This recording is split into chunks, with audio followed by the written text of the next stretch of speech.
I still remember that morning.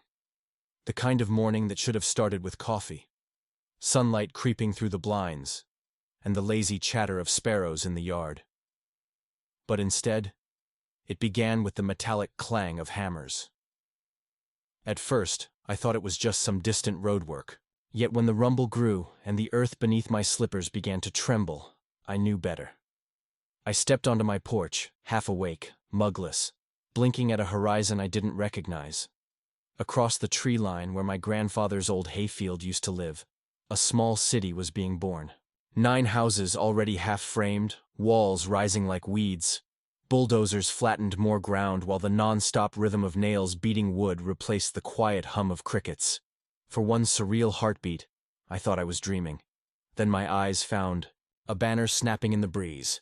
Meadowbrook Hoe Expansion, Phase 3. That was when I froze. All 15 acres of that land belonged to me. Mine. Property I'd inherited 2 years earlier, along with a promise I made to my grandfather to protect it. So, imagine the sight. 9 brand new houses rooted straight into the soil of my childhood. Rented air conditioning units humming like they belonged there. You might think I exploded on the spot. I didn't. The anger came later. Right then, I felt something colder. That click of disbelief when your brain refuses to process theft happening in broad daylight. And yet, here's the irony. Those same houses pay me rent now, every month, because I turned their biggest scam into the smartest investment of my life. But that victory started with one very long, very infuriating morning. When I first inherited the land, all I wanted was silence. 15 acres of untouched soil a quarter-mile beyond Meadowbrook, the suburb famous for manicured lawns, color-coded mailboxes, and HOA board members who drafted rules about hedge symmetry. The place had no value to anyone but me. To me, it was heritage. My grandfather had cleared those woods back in the 1950s with little more than stubbornness and an old John Deere tractor. He used to tell me, "Tom, land is the only thing they can't make more of. Protect it. Keep it honest." I thought I had. 3 months before that morning, I'd taken a short consulting contract out of state. Temporary. Good money. Locked everything up, chained the gate, left with the kind of naive trust people only extend to things they love too much to imagine losing. When I drove back, the world was wrong. The oaks that lined the driveway, gone. Nothing but stumps and torn roots.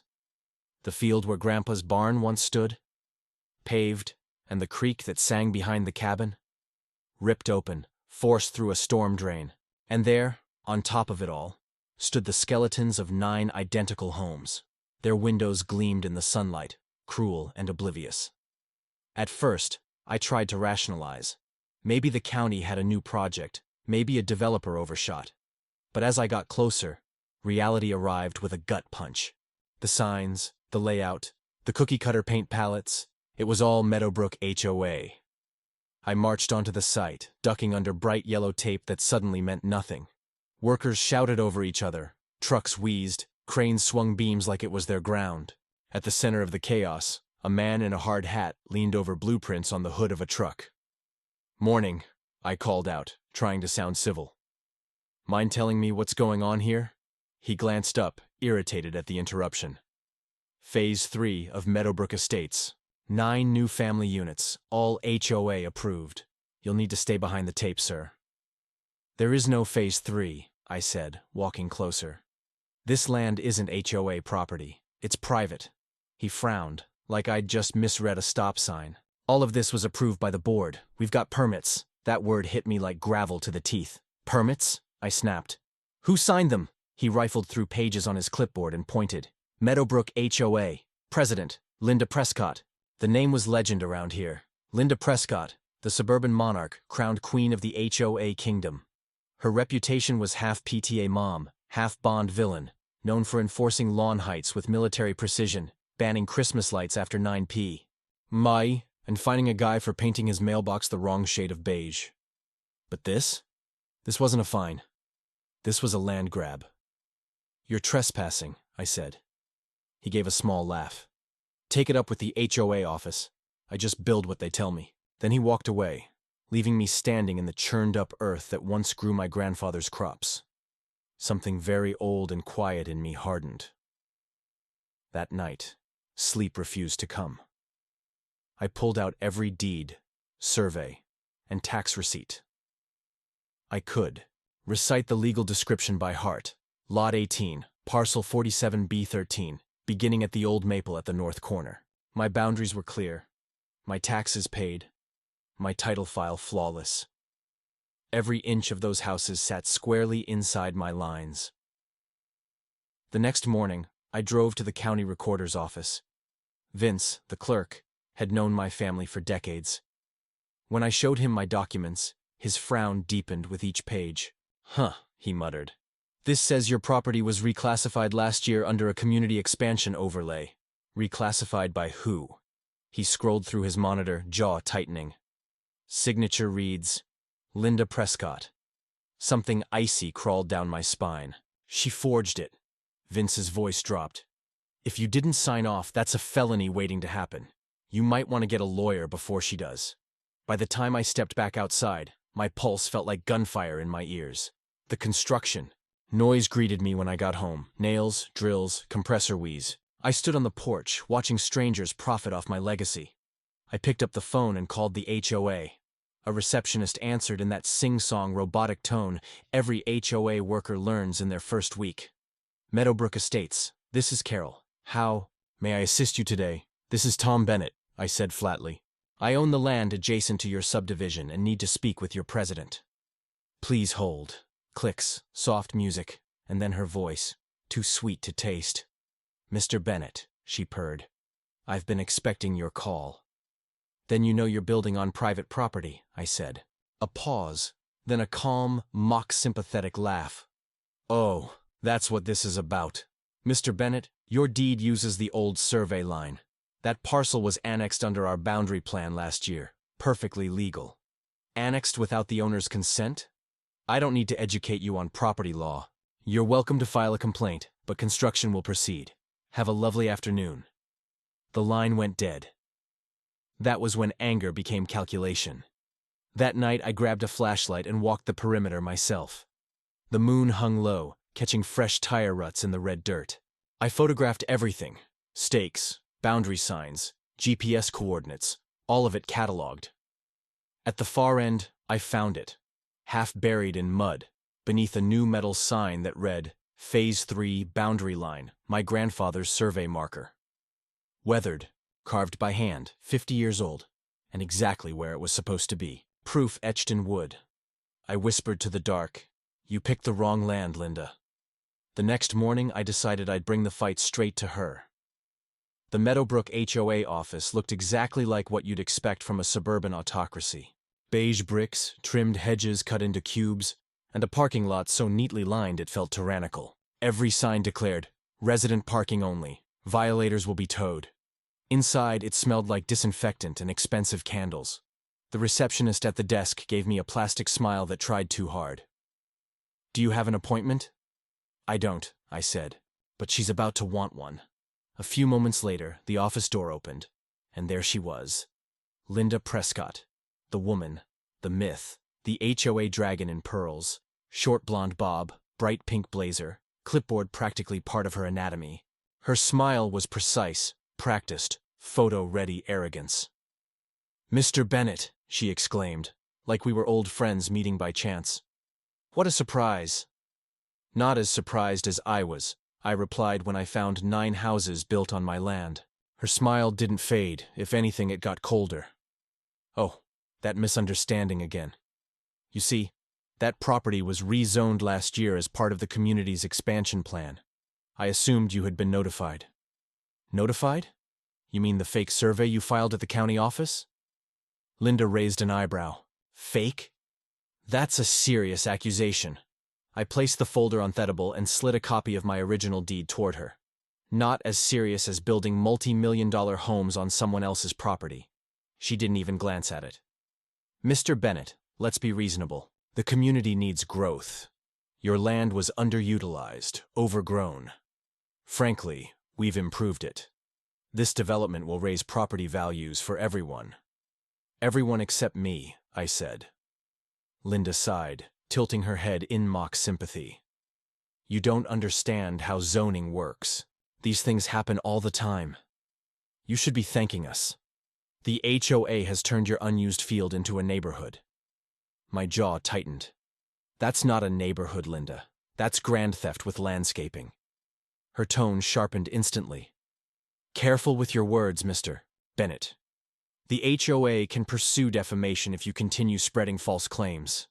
There it was. The classic HOA defense mechanism. Threats and intimidation wrapped in legal buzzwords. Go ahead, I said with a smirk. Sue me. You'll have to do it from the 9 houses sitting on my land. Her eyes flickered just for a second. That tiny flash of uncertainty told me she knew I was right. But then she regained her composure and switched to her favorite tool, arrogance.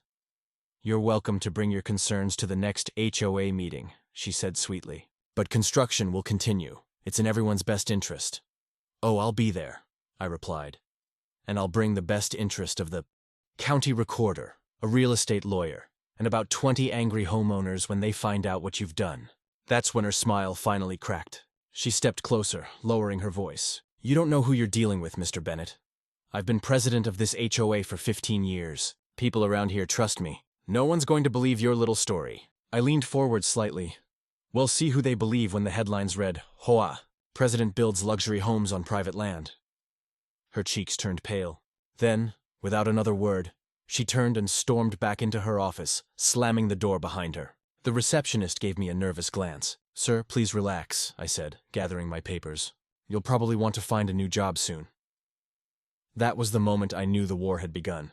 Over the next few days, I started digging deeper. Through public records requests, I discovered the HOA had submitted altered boundary maps with signatures that didn't match the county surveyor's handwriting. Linda had even stamped them with a fake seal, a cheap attempt to make them look official. I spent hours cross-referencing old maps, aerial images, and archived permits. The evidence piled up like bricks. Then came the twist, the why. Through a contact at the zoning office, I learned that Linda had been sitting on a secret deal with a private developer. Her plan was simple. Build 9 luxury family homes on my land, sell them before anyone noticed the zoning discrepancy, and pocket the profits personally. She'd already accepted 7 down payments. 7. The arrogance was breathtaking. She wasn't even hiding it anymore. Still, I knew I couldn't just accuse her. I needed proof solid enough to crush her in court. So I started building my own case. Every night I went back to the construction site. I recorded everything. Timestamps, photos of trucks entering after hours, the names of contractors on their vests. I even hid a small trail camera on one of the old fence posts. One evening while filming from the tree line, I overheard 2 workers talking near the truck. Man, you think this whole expansion's legal? One asked. The other laughed. Legal? You think Linda cares? She just said build fast and shut up. That was gold. I had video, audio, and documents. A full arsenal. But the real jackpot came from an unexpected source. The residents themselves. One afternoon I was at the local cafe and a middle-aged couple sat next to me. David and Rachel Miller. They recognized me from around the area and started chatting. When I mentioned the construction, Rachel's face turned red. Don't even get me started, she said. That woman fined us $500 for having our recycling bin out for 10 extra minutes. She acts like she owns the whole county. I leaned in. What if I told you she might have built 9 homes on land she doesn't own at all? Their jaws dropped within minutes. They were telling me everything. How Linda bullied residents into silence, ignored board votes, and ran the HOA like her private empire. Apparently, she'd also forced out 3 previous board members who questioned her decisions. That's when I realized something. This wasn't just about my land. This was about power unchecked and rotten. The Millers offered to help. If you ever take her to court, we'll testify. Everyone here is terrified of her. But if someone stands up first, I nodded slowly. That's all I needed to hear. That night, I scanned every document, labeled every file, and sent digital copies to a lawyer friend for safekeeping. I wasn't going to lose anything mysteriously if Linda tried to play dirty. By the end of the week, I had a timeline. The falsified map submission, the permit approval under community expansion, the signed developer contract with Linda's initials, the deposits from home buyers wired directly to her personal account. It was a full-blown scandal waiting to explode. The only thing left to do was decide how I wanted it to explode. Part of me wanted to file a lawsuit, immediately burn her to the ground, legally speaking. But another part of me, the engineer, the planner, wanted something more poetic. I thought of my grandfather again, of what he used to say when I was impatient as a kid. You can't force a foundation to dry faster. Let the weight of it set in, and it'll last forever. So that's exactly what I did. I decided to wait. I would let Linda build her 9 perfect houses. Let her dig her own grave 1 brick at a time. And when the paint dried and the buyers moved in, I'd make my move. From that night on, I stopped being the victim. I became the architect of her downfall. When I decided to play the long game, I also decided I wasn't going to be reckless about it. Revenge without a plan is just theatrics. I wanted results. So, the morning after I promised myself patience, I called Theo, person I trusted, to turn a scrap of paper into a legal sledgehammer. Sarah Chen, a real estate attorney I'd met years ago through a project. Sharp mind, no nonsense, and she loved a good puzzle. She arrived at my kitchen table with a coffee and a laptop like a prosecutor about to try a case. I laid everything out: the deed, the county plat maps, photos, timestamps, the overheard audio from the construction crew. She scanned in silence, then looked up with that calm that makes your blood both cool and nervous. "Someone forged a boundary, accepted down payments, and built 9 houses, she said, naming the obvious like it needed naming. "You have evidence of intent emails, deposits, altered plats. That's not a survey error. That's fraud. What's the fastest way to stop this?" I asked. Sarah smiled, small and professional. "You could injunct the site, get the court to halt construction and force an immediate freeze. But there's a downside. You stop them now, and Linda's going to scream persecution. People who already put down deposits will demand refunds. She'll call it a witch hunt. The rumor mill is powerful, sometimes stronger than truth." I thought of the houses newly finished, shiny, with buyers already picturing move-in day. If I stopped the build now, sure, I'd win on principle. But I'd also leave Linda room to spin a narrative. Victimized HOA aggressive landowner disrupts community progress. No, Sarah was right about perception. What if I let them finish? I asked, surprising even myself. Let the houses stand. Let buyers move in. Then, when it's full of people and contracts, I make my claim. Sarah raised an eyebrow. Bold, risky, but effective. If those homes are finished and people have invested, a judge will be damned reluctant to throw families out without a plan. You could leverage that. You're thinking ownership first, then negotiate terms that favor you. Exactly, I said. Make the cost of eviction higher than the cost of negotiation. She nodded slowly. Okay, we execute 2 tracks. 1. Gather airtight proof of fraud and corruption. Emails, bank receipts, chain of title discrepancies, developer contracts. 2. Quietly build public sympathy and secure witnesses. If neighbors and buyers believe you're fair and reasonable, that helps. I'll file a confidential notice with the county recorder so nothing mysterious disappears from the record. We set to work like a pair of surgeons. Step 1 was evidence consolidation. Sarah taught me where to look for the stuff that mattered. The developer's escrow account details, time-stamped permit applications, the contractor's invoices, and any communications that showed Linda's hand. I started combing through my files, then through public records online. Then I started making calls. David and Rachel Miller were my first recruits. They weren't heroes. They were just fed up. After Linda finded Rachel for a flower bed she hadn't planted, they'd been simmering. When I showed them deposit slips and an email that looked like Linda telling the developer to close sales before county review, they agreed to testify. "People are scared of her," David said, tightening his jaw. "But we've been scared too long." We started meeting in secret. At first we swapped stories. Small things like surprise fines or threats to enforce aesthetic codes. Then the conversation turned practical. Rachel offered to reach out to a buyer she'd chatted with at the grand opening. Maybe the buyer would talk. David, who worked as a claims adjuster, dug into insurance forms and noticed Linda had instructed the contractor to list the property under a company name she controlled. That was a breadcrumb trail to follow. Meanwhile, I walked the perimeter nightly. I set up the trail camera in a place only an old farmhand would know to check, near the ancient maple my grandfather used as a reference point. The camera caught deliveries men signing documents in the back of trucks, and one night, a contractor carrying a sealed envelope into a gray sedan. I retrieved the SD card like it was a gold bar. Back at Sarah's office, she made quiet Freedom of Information Act requests and filed for certified copies of the permits. The county, bless their slow bureaucratic hearts, produced a digital paper trail that didn't match. The Phase 3 submission had been uploaded with an incorrect parcel number, a scan signature that didn't match the signature file. The county held on Linda and the smoking gun and attached PDF titled Sales Plans Final. Final revised 2.x with track changes still visible. Someone hadn't scrubbed it properly. Inside the track changes were notes like call buyer re-expedited closing. Don't disclose survey yet. It was a rookie mistake or hubris. Either way, it was enough. I also got creative. If Linda thought the community would back her, then I needed the community to hear a different voice. I started quietly talking to neighbors outside HOA meetings, at the diner, at the church bake sale. I never yelled. I told the story plain and I let the documents speak. People listened. Once a few voices joined in, especially families who had been burned by arbitrary fines. The narrative shifted. I wasn't a vindictive landowner. I was a steward fighting a con. Linda's reaction was predictable, and to an extent entertaining. She escalated.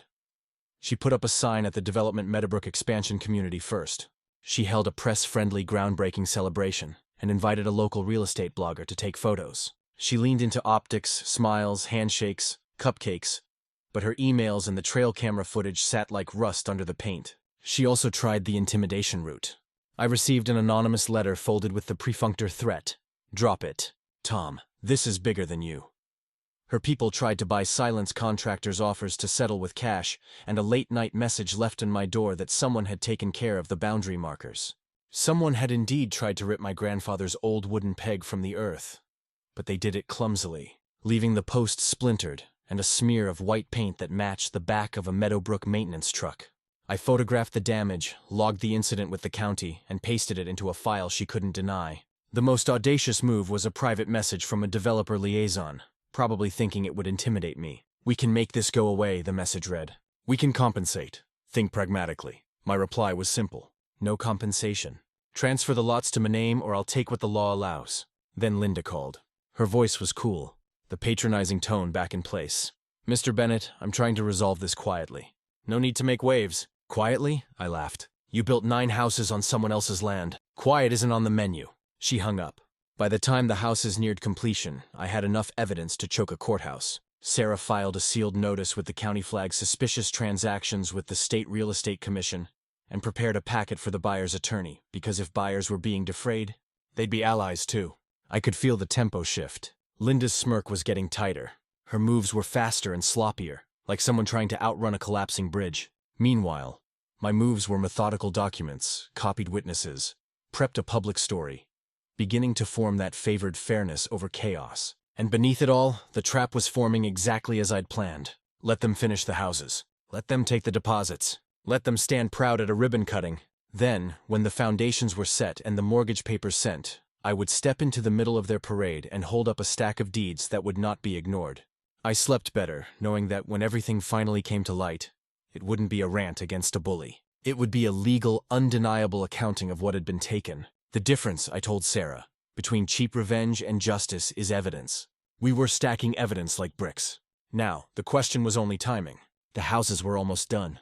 The buyers were almost in. And the next part of the story, the one where I crashed Linda's grand opening like a very patient wrecking ball, was coming up faster than either of us expected. They finished the last roof truss on a humid Tuesday. 4 weeks, the site had smelled of fresh lumber and drywall dust. Nail guns fired like staccato applause. Delivery trucks came and went. The 9 houses gleamed under new gutters and clean windows, each one staged with tasteful faux plant centerpieces, and those little stack of brochures on kitchen counters that scream move-in ready. Linda had outdone herself picket fences, a white ribbon across a tiny model home entryway balloons tied to mailboxes. She wanted the optics to be flawless. She wanted witnesses who would remember the story the way she told it. She booked a local realtor, a real estate blogger with a camera, and 2 community leaders to cut a ceremonial ribbon. The press release called it Meadowbrook Expansion, bringing affordable luxury to our neighbors. I heard about the ceremony through a neighbor's text. Grand opening Saturday, 10 a.m. Linda's really going for it. That was all the invitation I needed. On the morning of the event, the street in front of the development was lined with SUVs, folding chairs, and people in 2 bright polo shirts. The developer had set up a small tent with lemonade and tiny sandwiches, astroturfed charm meant to mask the stink of greed. Prospective buyers wandered through the model home as if already picturing their furniture. A realtor gestured grandly to the new kitchen island. Linda stood on a little stage pearls, glinting her smile surgical. I didn't intend to crash the party. Not at first. I planned my entrance like a surgeon plans an incision, precise, calm, and unavoidable. I parked my truck at the end of the road, walked up the gravel drive, and let the noise wash over me. Up close, the scene looked absurd. Balloons trembling in a mild breeze. A ribbon cut with ceremonial scissors that had probably been rented from the party store. Linda saw me before I reached the tent. Her smile flickered, then tightened into a measured expression practiced in front of mirrors. She didn't expect me to be composed. If she'd hoped I'd scream or collapse, she was disappointed. I walked straight up the little aisle between the model homes and the gathered crowd carrying nothing but a thin leather folder. People glanced at me, some with curiosity, others with the polite discomfort of folks about to witness a public argument. "Good morning," I said into a microphone one of the reporters had left on a folding table. The sound carried oddly. The noise dropped like someone had zipped a bag shut. Linda's hands flew to her chest like an offended duchess. "Mr. Bennett," she said with a breathy, fake warmth, "this is a private event. I thought you'd like to hear a friendly announcement," I said. I opened the folder and slid a set of certified copies across the table until they reached Linda's polished nails. They were simple documents: county-certified deed, an old survey from my grandfather's files, and an overlay map showing the exact footprint of those houses squarely within my parcel lines. Someone in the crowd whispered, "Is that his deed?" A murmur ran through the assembled buyers. The realtor's smile stuttered. The blogger's camera lens tilted toward me. "You built 9 houses on my land," I said plainly. "You signed permits under a forged submission. You took deposits for homes you had no legal right to sell." Linda's face, always composed like a wax figure, made a tiny human crack. "That's preposterous," she said. "You must be mistaken." I pressed a finger to a specific point on the map. The old maple tree marker my grandfather had driven into the ground decades ago. "This marker is still there." I said. "It's documented. These houses are on lot 18. Your signature appears on an altered county submission. The buyers wired deposits into an account that traces back to an LLC associated with you. I have audio of a crew member saying, 'Build fast and shut up.'" Silence settled like a heavy curtain. For a moment, it felt like all the air in the world had evacuated. Everyone breathing against the same pressure. I watched as the faces in the crowd changed. Confusion, anger, fear. The buyers I'd never met looked suddenly very vulnerable. A woman I'd seen earlier admiring a kitchen island grabbed the arm of her husband, whispering, "What are we supposed to do?" Linda's first move was to call security. 2 men in cheap black jackets appeared like stage props. "Sir, you can't do this here," one said. "This is private property." "It's my property," I said. "I think the crowd should know that." "Sir," he started, then stopped when a voice from the crowd cut through. "Wait," said a man holding a baby. "One of the buyers may be stepping forward. If this is true, we paid for houses on someone else's land. I want an explanation." Others shouted in agreement. A ripple of outrage moved through the chairs. Linda's composure wavered, and then collapsed into frantic damage control. She apologized in that practiced way, fast, loud, and full of words that tried to fill in the silence. "There must be a clerical error," she declared. "We'll investigate it immediately." Several buyers glared at her phone cameras already recording. One woman demanded to see receipts and contracts. The realtor tried to shepherd people inside the model home like a Pied Piper, trying to keep them distracted. A man in a suit, someone from the developer company, approached me with a forced smile. "We can arrange refunds," he said. "We can work this out privately." I could have accepted that. I could have demanded refunds, civil litigation, or punitive damages. But the strategy I and Sarah had cooked up weeks before, let them finish, let the community invest, then leverage that investment, was working. The more people emotionally tied to those houses, the more leverage I'd have to force a settlement that protected the buyers and gave me the upper hand. "How about this?" I said, turning to face the crowd. "These families didn't know they were being lied to. I'm not in the business of evicting people from houses they thought were legally theirs. But I am in the business of justice. I want this resolved in a way that doesn't ruin innocent buyers." Phones came up everywhere, the clicking of camera shutters like a dozen tiny trumpets. Someone started a live feed. The narrative was changing in real time, from Linda's staged glamour to the darker story of forged papers and secret accounts. By the time I left the event, the local blogger's feed had thousands of views and more than 100 angry comments. The buyer who demanded receipts approached me as I walked toward my truck. "Sir, thank you for telling the truth," she said, tears brimming. "We thought we'd lost our savings. What happens now?" "Now," I said, and felt a strange lightness. "We slow down the panic. Let the paperwork breathe. Let the law do its work. We settled this fairly." I folded my hands and walked away. I didn't gloat. I didn't shout. But I watched Linda standing in a cluster of her supporters, her smile rigid, her eyes already darting for damage control. I could see the strain lines in the corners of her mouth, the tiny tremor that happens when someone realizes the ledger is about to be balanced. That night, the town hummed with rumors. The next morning, there was already a story on the local news. HOA expansion in question after developer conflict. The headline didn't name names, but everyone in Meadowbrook knew where to point. The trap had closed. The houses stood finished, glossy and whole. The buyers had keys in their hands, hopes in their hearts, and now a growing suspicion. Linda had staged the perfect celebration, and in doing so, She had given the community witnesses, paperwork, and public witnesses to Themament when the truth arrived. I had wanted it obvious. I wanted the people affected to see it with their own eyes, to feel the betrayal. That would make them my allies later when the law did its work. My long game had created a stage and a cast. All that remained was to bring the script to the courthouse. The Monday after the so-called grand opening, Meadowbrook looked like a storm had passed. Not a physical one, but a social hurricane. Buyers were furious. Contractors refused to show up for warranty work. The HOA message board, normally filled with cheerful posts about yard sales and pet photos, had become a courtroom of accusations. And right in the middle of it all sat my letter. 9 copies of it certified and stamped, hand-delivered to Linda, the developer, and every single new homeowner. The message was short, precise, and devastating. Dear occupant, the parcel upon which your home sits is legally titled to Thomas Bennett. You are currently residing on private property without authorization. You have 2 options. Cease occupancy and remove all structures within 60 days. Enter negotiation for Teeny under the rightful owner. Failure to respond constitutes trespass. T. Bennett. No threats, no motions, just law and black ink. By noon, the HOA office phone must have melted from all the calls. Buyers demanded answers. One man drove straight to Linda's house and banged on her door until a neighbor called the sheriff. Thestery hit local TV. By evening, homeowners discover their new houses may be built on wrong land. Linda tried tosping it, of course. She went on camera outside her pastel brick house pearl necklace, trembling under studio lights. This is a misunderstanding, she said. Our development was fully approved. We're cooperating with county officials to clear up a clerical error. Clerical error, my foot. Meanwhile, Sarah filed formal complaints with the State Real Estate Commission and the County Zoning Board. Each came with its own stack of attached evidence. The altered plat, the bank deposits, even screenshots of the developer's contracts where Linda had inserted her LLC. When the investigators arrived, they didn't come quietly. County trucks rolled into the neighborhood workers with clipboards marking boundary lines. Survey drones buzzing overhead like flies. Neighbors peeked through blinds as orange tape appeared around the new homes. Someone snapped a photo of the scene, and within hours it was online with the headline, HOA, Queen's Empire under investigation. That night, I got a call from Linda herself. Her voice wasn't Haunite anymore. It was sandpaper. You think you've won, Bennett? She hissed. You've destroyed innocent families. You're going to pay for this in court. I kept my voice calm. You built 9 houses on stolen land. The families didn't destroy themselves.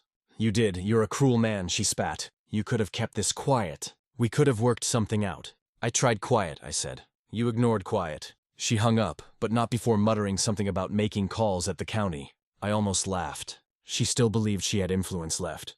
2 days later, the first court hearing was scheduled, an emergency injunction Linda filed to halt harassment and interference. The courthouse lobby smelled like panic and perfume. Linda arrived in a beige pantsuit with a lawyer who looked barely out of law school. I walked in wearing jeans, boots, and a calm expression that probably annoyed her more than any insult could. Inside, the judge, an older man with patience worn thin from HOA drama, adjusted his glasses. Mrs. Prescott, you are asserting ownership over land deeded to Mr. Bennett. Linda's lawyer stammered something about boundary discrepancies and historical annexation. The judge turned to me. Mr. Bennett, do you have proof of your claim? I slid the packet across the bench. Deeds, tax, receipts, surveys, timestamps, satellite imagery, even my grandfather's notarized record from 1974. It was a massacre, polite, silent, and legal. The judge's gavel came down. The burden of proof falls on Mrs. Prescott. Until verified otherwise, the property remains in Mr. Bennett's name. Construction or sale activity on said land is hereby suspended. Linda's shoulders stiffened. The HOA's lawyer tried to protest, but the judge cut him off. Counselor, when you find a case precedent where someone can accidentally build 9 houses on private land, let me know. I didn't smile, but I wanted to. Within days, HOA board members started jumping ship. One by one, they resigned, citing personal reasons. Rumors said some of them had received subpoenas. The developer's company froze all accounts tied to the project and sent out formal letters of suspension pending investigation. The whole machine Linda had built the illusion of control. The web of favors started unraveling like cheap thread. But here's the funny part. I didn't have to lift a finger. The truth did the heavy lifting. Still, Linda wasn't done trying. Late one night, a silver Lexus parked near my gate. I went out with a flashlight and found an envelope taped to the post. Inside was a handwritten note. Tom, let's end this. I can make it worth your while. $250 in cash. You sign over a lease exemption and we forget the rest. No one gets hurt. A bribe delivered like a peace offering. I kept it as evidence. Sarah's face when I showed her was priceless. She actually wrote this in ink blue ballpoint. I said with a heart over thee in her signature. Sarah shook her head. We're adding extortion and bribery to the file. At that point, it wasn't even anger. I felt just a kind of grim amusement. Watching someone dig their own grave one shovel of arrogance at a time can be disturbingly satisfying. By the time the formal trial date arrived, Linda's house looked deserted. The manicured lawn was overgrown. The HOA logo peeled off the office door. I almost felt sorry for her almost. The courtroom that day was packed. Reporters sat shoulder to shoulder, cameras rolling. The buyers, now organized as a group, sat behind me. David and Rachel were there too, quietly smiling. Linda's lawyer tried to argue technicalities, jurisdiction, survey, misprints, clerical intent. But the judge wasn't buying any of it. The county surveyor himself testified that Linda's map had been digitally altered. The bank records showed transfers to her private account labeled consulting fees. When Sarah presented the note offering me a bribe, the courtroom gasped. Linda closed her eyes like she just realized the game was over. The judge ruled in under 20 minutes all 9 houses as fixtures on the land are property of the rightful landowner, Thomas Bennett. Furthermore, the court ordered the HOA to compensate for legal fees and damages caused by fraudulent use. I remember the silence that followed. Not celebration, not chaos, just the sound of inevitability landing. Outside the courthouse, the buyers surrounded me. What happens to us now? One asked. You'll stay, I said. I'm not taking anyone's home. You'll sign fair rental agreements. You'll pay me, not her. There were tears, some of relief, some of disbelief. A few hugged me. Someone whispered, "You're not like her." That meant more than any judgment could. That evening, I sat on my porch watching the sunset burn gold across those 9 rooftops. The phone buzzed Sarah again. "Congrats, landlord," she said. "What are you going to do with 9 houses?" I chuckled. "Collect rent. Maybe hang a sign that says built by greed, owned by karma." She laughed. "You've got away with words, Tom. But remember, you earned this the hard way." And she was right. The HOA's empire was gone. Linda's reputation buried under court filings and scandal headlines. And my land, my grandfather's land, stood free and profitable again.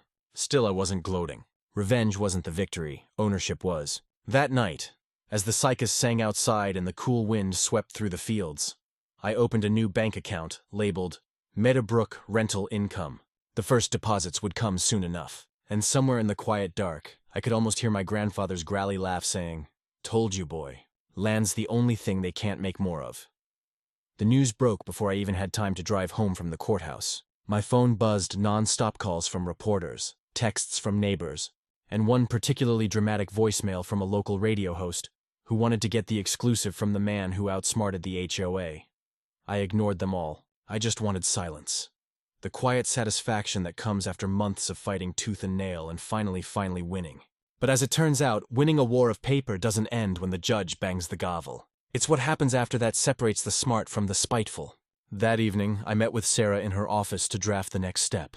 She laid out the settlement plan with her usual crisp precision. The court's decision gives you full ownership of the land and any structures built on it, she said, tapping her pen against a notepad. Legally, those 9 homes are now yours. You could evict everyone and sell them if you wanted. I looked at her over my coffee. Evict 9 families, not my style. She nodded approvingly. Then we negotiate rental contracts. You become their landlord. Everyone wins except Linda. The idea sounded poetic in a way that made me grin. Linda Prescott had built her suburban empire on arrogance and lies. And now every month, a piece of that empire would quietly wire money into my account. It wasn't justice. It was poetic income. The following week, we arranged a community meeting. The new homeowners gathered inside what used to be the HOA clubhouse, a building that now technically belonged to me, too. There were folding chairs, a pot of burnt coffee, and the unmistakable hum of anxiety. I stood at the front, papers in hand, wearing the same calm expression that used to infuriate Linda. "Good evening," I began. "My name's Tom Bennett. You've probably seen my name in the news this week. I'm here to talk about how we move forward, not backward." Some crossed their arms. Others looked exhausted. One woman raised her hand. "So are you evicting us?"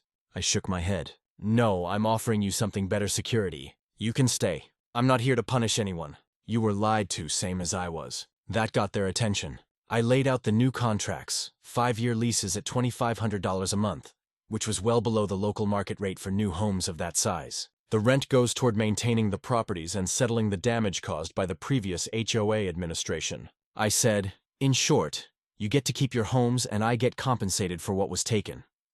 A man in a polo shirt looked skeptical, so we'd basically pay you instead of the HOA. Exactly, I said. Except I don't fine people for having Christmas lights up in February. That earned the first laugh of the night. A few chuckles turned into murmurs of relief. By the time I finished answering their questions, the tension had softened into something like gratitude. By the next week, 7 of the 9 homeowners had signed the lease agreements. The other 2 were still deliberating, but Sarah was confident they'd come around once the reality of the situation sank in. I'll never forget the feeling of seeing those first signatures on paper. The same kind of paper Linda had once forged to steal what wasn't hers. Except this time, every signature was voluntary, fair, and transparent. Meanwhile, the HOA was collapsing under its own weight. Linda had resigned for health reasons, though rumors said she'd been forced out after a unanimous board vote.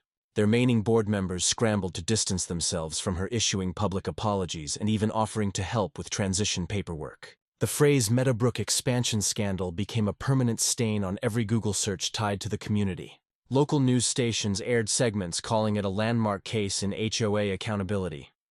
Reporters framed me as a kind of folk hero, the calm engineer who beat the system with its own rules. It was flattering, sure, but I wasn't looking for fame. I just wanted normalcy and maybe a little bit of revenge wrapped in peace and quiet. Linda, on the other hand, was facing criminal charges. The county had officially charged her with forgery, wire fraud, and real estate misrepresentation. Her attorney tried to negotiate, but the evidence was a brick wall. The once invincible HOA queen now spent her days sitting in a courtroom while her empire rotted away. Sometimes karma doesn't knock, it bulldozes. A month later, I stood in my kitchen one morning sipping coffee and checked my online banking app. 9 transactions blinked in neat rows. Rent Meadowbrook Lot 1, $25,500. Rent Meadowbrook Lot 2, $2,500, and so on. $1,750. Every single month, I couldn't help but laugh. Not out of greed, but out of disbelief at how full circle everything had become. The land my grandfather once used for hay and horses was now generating passive income, because a power-hungry woman thought she could outsmart a man who actually reads his deeds. Sarah called that morning too. "Congratulations, Mr. Landlord," she teased. "How does it feel to be the owner of an entire cul-de-sac?" I chuckled. "Feels oddly peaceful and profitable." "You've made the local bar association newsletter," she said. "They called it one of the most creative settlements of the year. Apparently your case might set a precedent for future property disputes." "Glad to be of service," I said. "Just don't let them put my face on a billboard." As the dust settled, the neighborhood started to heal. Without Linda's dictatorship, the residents formed a new board, smaller, transparent, and focused on actual community improvement. David and Rachel were elected co-chairs, and the first thing they did was abolish most of Linda's absurd rules. No more lawn inspections, no more fines for mailbox paint shades. They even invited me to their first official neighborhood barbecue, which according to Linda's old bylaws would have been a violation of noise and odor regulations. I showed up with a tray of ribs and a 6-pack, and for the first time in months, everyone laughed without fear of being reported. At one point, David raised a beer and said to Tom, "The man who taught us that paperwork is mightier than the HOA." Everyone cheered. I just smiled. Weeks passed and the once contentious Phase 3 neighborhood transformed into something real. Not an HOA kingdom, but a small, self-sustaining community. The kids played on lawns without being yelled at. The mailboxes stayed whatever color people wanted. The rent checks arrived on time. Linda's old house went up for sale, though I heard through the grapevine that no one in Meadowbrook wanted to buy it. Some said it was cursed. I didn't disagree. And as for me, I spent my evenings sitting on my porch, watching the sun dip behind those 9 rooftops that used to mock me. Now they glowed orange in the fading light, silent monuments to patience, persistence, and poetic justice. I thought back to the day I'd first walked onto that construction site. The confusion, the anger, the disbelief. And then I looked at my land, now organized, peaceful, lawful. It wasn't just a victory, it was a transformation. Maybe that's what true justice looks like. Not the kind that destroys, but the kind that rebuilds stronger, cleaner, and undeniably fair. As the first cool breeze of autumn swept across the fields, I smiled to myself. "They thought they could take the land," I murmured, "but the land took them instead." And that, I realized, was the real ending Linda never saw coming. 6 months after the judgment, the world felt strangely still. The chaos, the lawyers, the camera crews, all of it had faded into a quiet hum of normal life. Or maybe not normal exactly, more like earned peace. Most mornings began the same way now. Coffee at 6, newspaper by 7, rent deposits by the 10th. I'd log into my account, see those neat little digital lines, 9 payments in total, and smile. They weren't just dollars. They were reminders that patience beats panic and paper beats power. The old 15-acre field that my grandfather once used for cattle now looked nothing like it did a year ago. The 9 houses stood in 2 clean rows along the gravel lane, their driveways lined with maple saplings that were already turning red that autumn. Children rode bikes past my porch, shouting hellos. The air smelled of cut grass and barbecues instead of wet cement and diesel. Funny thing, I'd become the neighborhood's favorite landlord. I never wanted to be one, but once you're the guy who saved 9 families from eviction, people treat you differently. They waved when they saw Meet the Farmer's Market. One woman even baked me a pie every first Sunday of the month as a thank you for not being Linda. Linda. Her name still made people flinch. Last I heard, she'd sold her house quietly and moved 3 counties away. The court had ordered restitution, but she'd already drained her savings, paying legal fees and penalties. The once unstoppable HOA president had turned into a cautionary tale whispered over coffee, "Don't pull a Linda." Rumors said she tried to start a new HOA somewhere else, but after reporters caught wind of her name, the board dissolved before it even began. She'd gone from queen of the suburbs to suburban exile. I didn't hate her anymore. In a weird way, I pied her. She wasn't just greedy. She was convinced the world owed her control. Maybe that's worse than greed. One chilly afternoon, I sat on my porch with David and Rachel, my 2 unexpected friends in this entire mess. We grilled steaks on a small charcoal pit and laughed about how far things had come. David held up his beer and said, "You know, 6 months ago, this street was a war zone.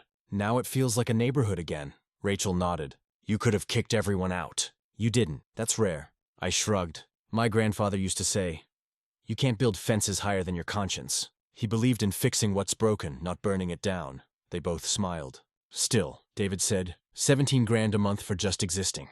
"That's one hell of a revenge story," I laughed. "Call it passive-aggressive income." We all cracked up the kind of laughter that heals old wounds. By summer, the transformation was complete.